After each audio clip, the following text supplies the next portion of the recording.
So ఇక్కడ యోనా కూడా చెప్పాడు ఏంటంటే, నన్ను చంపే ప్రభా, నాకు అవ్వదు ప్రభా. అయితే దేవుడు అడిగాడు, how do you have the right to be, ఇదేంటి, how do you say that, what makes you think you're right, do you have the right to be angry with me అని దేవుడు అడుగుతున్నాడు. ఈరోజు మనల్ని కూడా అదే ప్రశ్న అడుగుతున్నాడేమో. Do you have the right to be angry with me? ఇంత చేస్తాను నీకు, ఇంతగా నీ జీవితాన్ని కట్టాను, ఎన్ని మేలు చేస్తాను, నీ ముందు నేను పెట్టిన దీవెనలు నీకు కనపట్లేదా? Do you have the right to be angry with me? యోనాను అడిగాడు, ఈరోజు మనల్ని అదే అడుగుతున్నాడు. ఒక్కసారి జ్ఞాపకం చేసుకో, ఎటువంటి పరిస్థితుల గుండా నుండి దేవుడు బయటికి తీసుకొచ్చాడు. ఒక్కసారి వెనక్కి తిరిగి చూడు. ఒక్కసారి ఆయన మీ జీవితంలో చేసిన మేలను చూడండి. ఒక్కసారి ఆయన ఘనపరిచిన విధానము, ఆయన హెచ్చింపు, ఆయన కృప, ఆయన సామర్థ్యం, ఆయన మనకిచ్చిన సామర్థ్యత, ఆయన మనకిచ్చిన మనల్ని పోషించే విధానము ఒక్కొక్కటి తలంచుకున్నప్పుడు నిజంగా can you say the same, do I have the right to be angry at God? Okay, మిగతావన్నీ జరిగినాయి, ఈ ఒక్కటి జరిగినందుకు does that make me justified when I'm angry with God? దేవునితో కోపం ఉంటే ఇది ఇట్లా పోతుందా? కాదు కదా. ఈరోజు దేవుడు మనల్ని అదే ప్రశ్న అడుగుతున్నాడండి. నీకు ఏమైనా హక్కు ఉందా నా పైన కోపపడటానికి? నేను ఏం తక్కువ చేస్తాను నీ జీవితంలో? నేను నీకేం కొదువు చేస్తాను? నేను నీకేమి కీడు చేస్తాను?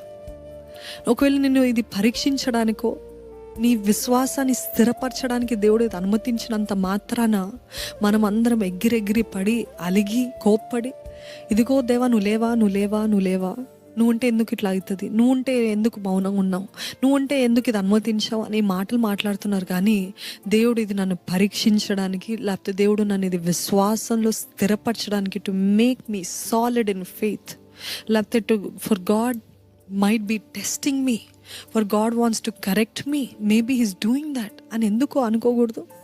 అట్లా అనుకోం కదా. మనం అనుకున్నది ఒక్క విషయము జరగనప్పుడు వెంటనే దేవుడి పైన మండిపడుతున్నాం కదా. అయితే దేవుడు అదే అన్నాడు యోనాతో, నీకు హక్కు ఉందా నా పైన కోపడటానికి? అసలు అద్దం పద్దం ఉందా నువ్వు పడే కోపానికి నా పైన అని అడిగాడు. ఒకానొక స్త్రీ ఉందండి, ఆ స్త్రీకి వివాహం కాలేదంట.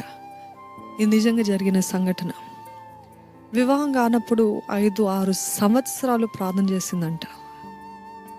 ఏమి పెద్ద ఎక్స్పెక్ట్ చేయలేదంట. She just said, Lord I'm feeling lonely Lord, I need somebody to talk to Lord. It's not just physical needs or anything Lord, just some companion, a husband. నాకు ఒక భర్త ఉంటే, నాకు నిజంగా భర్త ఉంటే ఎంత బాగుంటుంది ప్రభా అని 5-6 సంవత్సరాలు ప్రార్థన చేసిందంట. 6 సంవత్సరాలు మౌనం ఉండేసరికి దేవుడు తనకు అవ్వలేదంట, ఇంకా ఓపిక చాలలేదంట. ఏం చేసిందంట? She try to take the matter in to our own hands.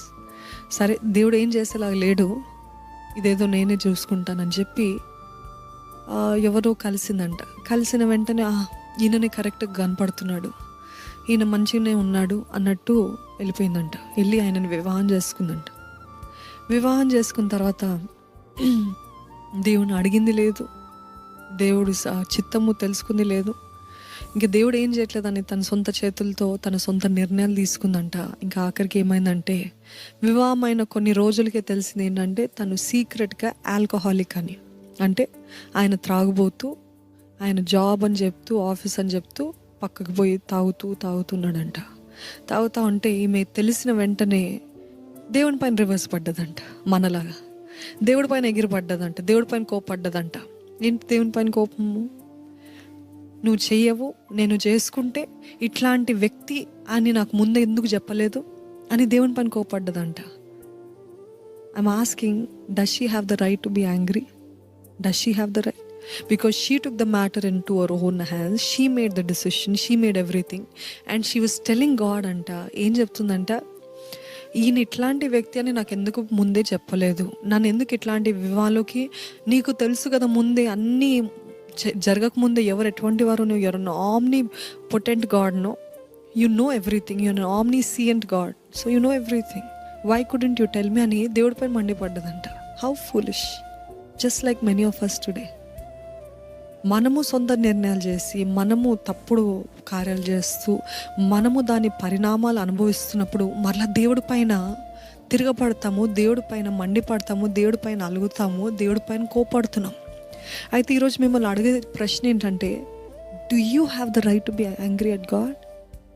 Do you have the right? Because many of the situations, many of the sufferings that we are facing is because of our own foolishness, our own decisions, our own haste.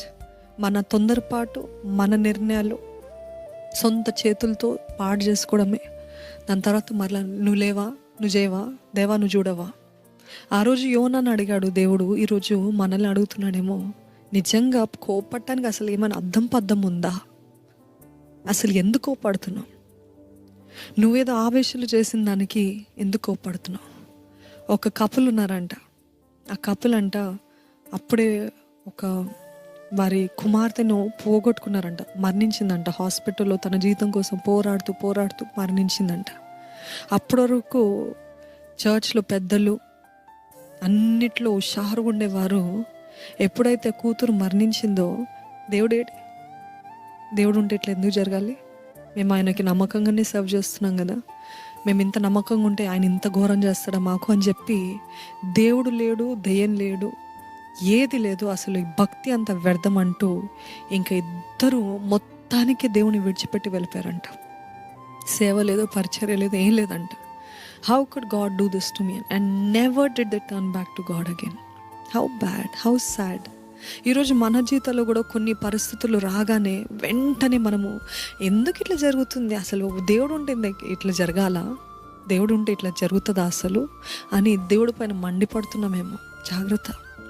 ఆ అబద్ధము, ఆ కోపము కొద్ది క్షణమాత్రపు కోపం ఉండి, లేకపోతే కొంతసేపు కోపం ఉంటే పర్వాలేదండి, కానీ దానే నెమరు వేసుకుంటూ దేవుడు చేయలేదు, దేవుడు ఎందుకు చేయలేదు, దేవుడు అదేమవుతుందంటే అపవాది సందులాగా తీసుకుంటాడు. అపవాది ఒక లూప్ హోల్ లాగా తీసుకొని ఏం చేస్తాడు తెలుసా? ఎస్, దేవుడు అన్యాయం చేసే దేవుడు పక్షపాతి, దేవుడికి దూరంగా ఉంటేనే బెటర్ అని మనల్ని అంతకంతకు దేవుని దగ్గర నుండి దూరం చేస్తూ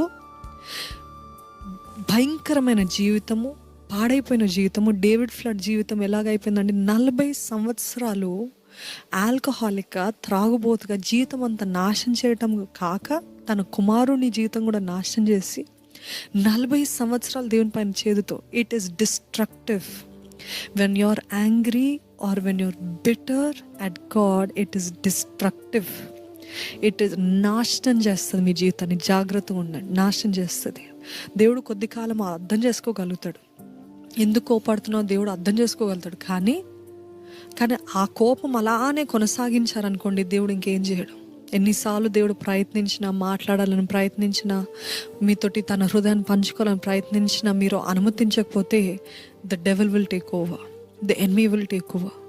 అపవాది తీసుకుని, అధికారం తీసుకుని ఏం చేస్తాడంటే ఆ అబద్ధాల్ని మ్యాగ్నిఫై చేసి, అవును correct, God is not just అంటూ మనని దేవుని నుండి దూరం చేస్తూ మన జీవితాన్ని సర్వనాశనం చేస్తాడండి. ఈరోజు ఎంతమంది జీవితాలు మేము చూడట్లేదండి, దేవుడి పైన కోప్పడి దేవుడి నుండి దూరంగా వెళ్ళిపోయిన వారు జీవితాన్ని సర్వనాశనం చేసుకున్నారు. ఒక పాస్టర్ ఉన్నారంట. పాస్టర్ తన భార్య ఒక రెస్టారెంట్కి వెళ్ళారంట తినటానికి. ప్రతిసారి అదే రెస్టారెంట్కి వెళ్తారు. ప్రతిసారి ఒక స్త్రీ ఉంటుందంట. ఒక స్త్రీ వచ్చి ఎప్పుడూ తన బాధలు చెప్పుకుంటూ ఉంటుందంట. ఎప్పుడు చెప్తూనే ఉంటుందంట తన బాధల గురించి. అయితే ఎన్నిసార్లు వచ్చి అదే సేమ్ స్టోరీ, అదే. ఎంతమంది మీరు చూస్తారో లేదో నాకైతే తెలియదు, నేను చాలామందిని చూశాను.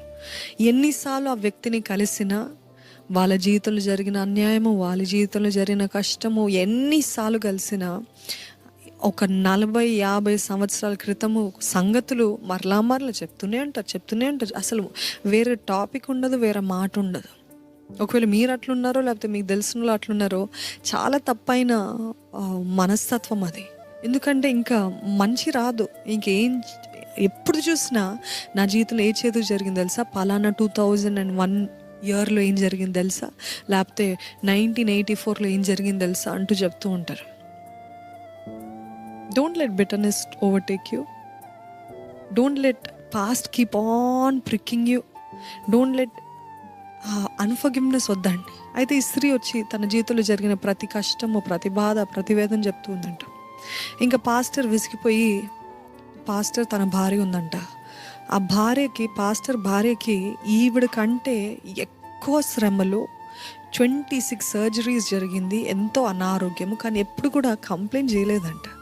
కానీ ఈ స్త్రీ మాత్రము ఆమె అనుభవించిన బాధలు ఒక 10-20% అనుభవించింది అంతే. సో దాని గురించి చెప్తూ కంప్లైంట్ చేస్తూ ఉంటే ఇంకా పాస్టర్ అన్నాడంట, ఐఎమ్ అ పాస్టర్, నేను ఒక సేవకుడిని, నీకు తెలుసు కదా. సో నేను నా భార్య నీ బాధ గురించి, నీ వేదన గురించి మేము ప్రార్థన చేస్తాము అని చెప్పాడంట. చెప్పిన వెంటనే ప్రార్థన ఏం అక్కర్లేదు అని చెప్పి వెళ్ళిపోయిందంట. She walked away. So all that she wants to do is she wants to be bitter. చేదు, ఆ కోపము, ఆ చేదు, ఆ నొప్పి ఎవరు ముట్టకూడదు. ఈరోజు మన జీవితంలో కూడా బాధపడకమ్మా, లేకపోతే ఒక పాయింట్, లేకపోతే దాని నుండి బయటికి తీసుకురావడానికి మనము నచ్చజెప్పి కన్సోల్ చేసి అది చెప్తే people are not ready to let go of their pain. They'll say, I will complain, I will keep on telling, you listen. You don't try to lecture me.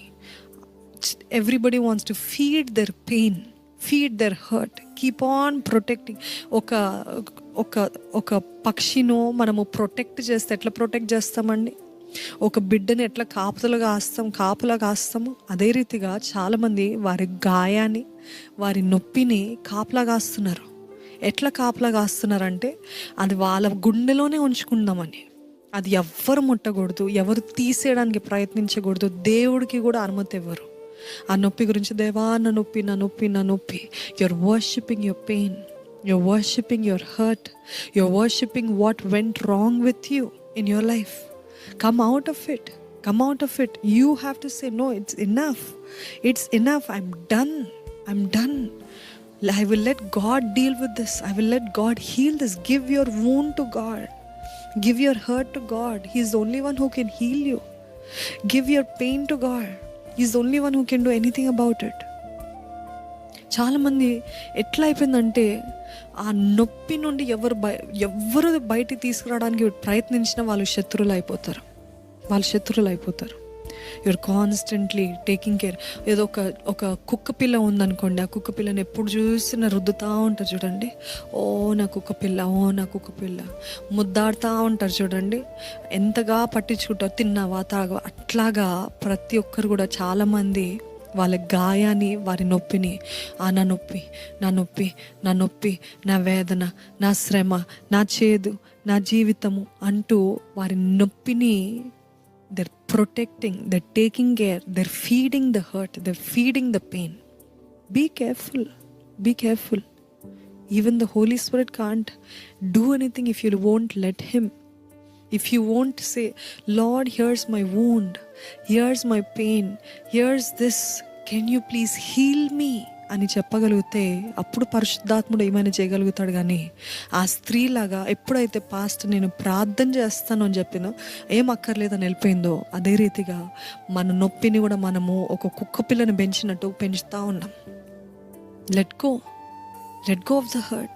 మీరు ఒక్కలే కాదు బాధపడేది, మీరు ఒక్కలే కాదు కన్నీరు విడిచేది, మీరు ఒక్కలే కాదు శ్రమ పడేది, మీరు ఒక్కలే కాదు. ఈ లోకంలో అనేక మంది అన్ని విధాలుగా శ్రమ పడుతున్నారు. గొప్పలేంటి, ధనవంతులేంటి, పేదవాళ్ళేంటి, మిడిల్ క్లాస్ ఏంటి, అందరూ ఏదో ఒక ఏరియాలో everybody suffers somewhere. Everybody has some kind of suffering in their life. So don't try to keep feeding your hurt, feeding your wound. నేను మీ నొప్పి లేదు, మీ బాధ లేదు, మీకు ఇబ్బందులు లేవని చెప్పట్లేదండి. ఇబ్బందులు ఉన్నప్పుడు దేవునితో చెప్పండి. యేసు ప్రభు చెప్తాడు కదా, cost all your cares upon me for I will care for you. నీ చింత యావత్తు నా పైన మోపండి, నేను చూసుకుంటాను, నేను సరి చేస్తాను. మీ హృదయంలో పెట్టుకున్నంత మాత్రం ఏ లాభం లేదు. మీ హృదయంలో అంతవరకు ఎటువంటి కార్యం జరగదు. ఇంకా చేదు పెరుగుతుంది, ఇంకా అపవాదికి ఫుట్ హోల్డ్ వస్తుంది. Be careful. దేవుడు అన్నాడు, మీ చింత యావత్తు మిమ్మల్ని ఏది బాధపడుతుంది. ఎవరైనా బాధ పెట్టారా, దేవునితో చెప్పు. ఎవరైనా మిమ్మల్ని మాటలు అన్నారా, దేవునితో చెప్పు. మీ భర్త పద్దాక తప్పులు పడుతున్నాడా, దేవునితో చెప్పు. ఏది చేసినా తప్పుకు కనపడుతుందో దేవునితో చెప్పు. ఎవరి వల్ల అయినా ఇబ్బందులు కలుగుతుందో దేవునితో చెప్పండి. మీ చింత యావత్తు మొత్తము నా పైన మోపండి అన్నాడు దేవుడు. Cost all your cares upon me.